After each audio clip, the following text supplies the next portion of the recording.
कोणतं ते मधलं होईल हां आपण ह्यासाठी म्हणू नका पर्टिक्युलर होईल.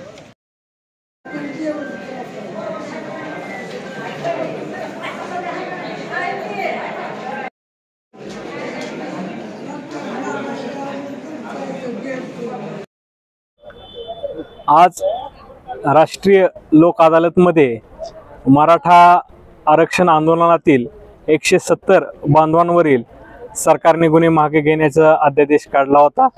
त्याप्रमाणे या धाराशिव न्यायालयाच्या अत्याधिकाली येणाऱ्या 4 पोलीस स्टेशनमधील 13 गुन्हे सरकारने मागे घेण्याचा अध्यादेश काढला होता. त्या पद्धतीनं आज राष्ट्रीय लोक अदालतमध्ये ते सदर गुन्हे न्यायालयीन प्रक्रिया पूर्ण करून न्यायालयीन राष्ट्रीय लोक अदालतमध्ये निकाली काढलेले आहेत.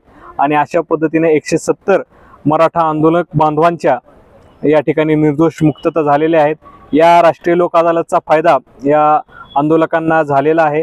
त्याबद्दल मी गुन्हे माघार घेतल्याबद्दल राज्याचे गृहमंत्री, मुख्यमंत्री, उपमुख्यमंत्री या सर्वांचे आभार मानतो. तसेच न्यायालयाचे आभार मानतो आणि आपल्या आंदोलकांना आणि मराठा बांधवांना अशी विनंती करतो की यापुढे केसेस होणार नाहीत याची सगळ्यांनी दक्षता घ्यावी, कायदा सुव्यवस्था राखावी, कोणताही कायदा हातात घेऊ नये आणि यापुढील काळात केसेस होणार नाहीत अशा पद्धतीने त्यांनी कायद्याचं पालन करावं. काय गुन्हे होते आणि काय वयोगटातील लोक होते या गुन्ह्यामध्ये 15 वर्षाच्या पासून पुढे जे बाल गुन्हेगार म्हणतात, ज्युएनाईल, 15 ते 18 वर्षाच्या खालील वयोगटातील ही गुन्हेगार होतात आणि 18 वर्षापासून जे सज्ञान आहेत ते 50 वर्षापर्यंतच्या वयोगटातील यामध्ये लोकांवर, आंदोलकांवर गुन्हे झालेले होते, पण कोणत्याही गंभीर प्रकारची हानी झालेली नव्हती. कोणकोणते गुन्हे होते, काय नेमकं? यामध्ये बेकायदेशीर जमाव करणे, आंदोलन करणे, टायर जाळणे, त्याच पद्धतीनं शासकीय कामात अडथळा निर्माण करणे, अशा पद्धतीचे वेगवेगळे प्रमाणे कायदा सुव्यवस्था हातात घेतलेल्याचे गुन्हे नमूद होते. ते सरकारने एक आपल्या जिल्ह्यामध्ये छत्रपतीमध्ये प्राण्यांचा अमानुष छळ केला अशा प्रकारचा एक गुन्हा नोंद होता. त्या अनुषंगाने काय कार्यवाही? तो सुद्धा गुन्हा सरकारने मागे घेतलेला आहे. काय बाजू म्हणली आपण, काय सांग? यात फक्त आम्ही एक वकील म्हणून फक्त पाठपुरावा केलेला आहे. हे सरकारने अध्यादेश काढला, गुन्हे माघार घ्यायचे, पोलिसांनी तपास करून या सर्व आंदोलकांविरुद्ध आरोपी करून न्यायालयात दोषारोपपत्र दाखल केलं होतं.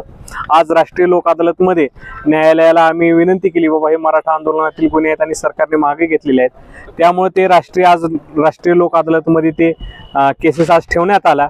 सरकारी वकिलांनी सदर गुन्हे माघारी घेण्यासाठी शासनाच्या अध्यादेशाप्रमाणे अर्ज पुरसीस त्या प्रकरणात दिल्या आणि कोर्टाने त्यावर कारवाई करून सदर गुन्हे निकाली काढले.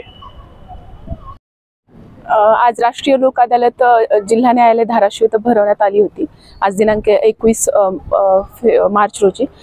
यामध्ये प्रामुख्यानं मराठा आंदोलकांवरती जे 13 वेगवेगळ्या प्रकारचे गुन्हे होते, त्याच्यामध्ये पेटा अंतर्गत पण एक गुन्हा होता ज्याच्यामध्ये प्राण्यांचा अमानुष छळ असं ॲलिगेशन लावून त्यांच्यावरती गुन्हे नोंद करण्यात आले होते. अशा वेगवेगळ्या 13 गुन्ह्यांमधील जे 170 असे आरोपी होते यांची निर्दोष मुक्तता करण्यात आलेली आहे माननीय न्यायालयाकडून.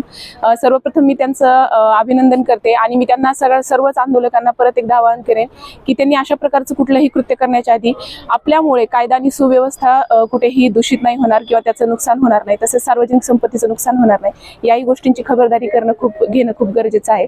आणि त्याचबरोबर मी सांगेन की हे वेगवेगळे गुन्हे खूपच गंभीररित्या काही गंभीर स्वरूपाचे काही गुन्हे होते. त्यातले जसं की 18 वर्ष वयोगटाच्या आतील जी मुलं असतात त्यांच्यावरती आम्ही ज्युएनाईल म्हणजे त्यांना बाल म्हणजे गुन्हेगार असं म्हणतो त्यांना, तर त्यांच्यावरती पण बरेच गुन्हे दाखल होते. तसेच प्राण्यांचा अमानुष छळ केला अशा प्रकारचे काही गुन्हे होते. परत सरकारी कामकाजामध्ये किंवा रस्त्यावरती आंदोलन केल्यामुळे सरकारी कामकाजामध्ये कायदा सुव्यवस्था डिस्टर्ब होऊन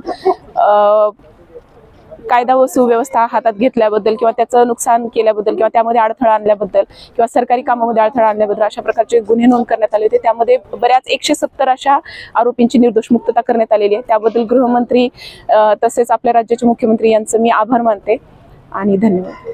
आणखीन काही मराठा आंदोलकावर गुन्हे आहेत असे आणखीन आज धाराशिव जर जिल्ह्याचा विचार केला तर जेवढे गुन्हे नोंद होते, स्पेशली आज तशा ऑर्डर्स काढून गृहमंत्री आणि मुख्यमंत्री साहेबांनी तशी प्रोसिजर राबवून आज राष्ट्रीय लोक अदालतमध्ये हे गुन्हे सर्वच मागे घेण्यात आलेले आहेत आणि त्याबद्दल मी सर्वांचा आभार मानते आणि सर्वांनाच आवाहन करते की परत अशा प्रकारचं कृत्य करण्याआधी आपण विचार करावा. माझं नाव ॲडव्होकेट भाग्यश्री शिवाजी रणखांब, धाराशिव डिस्ट्रिक्ट.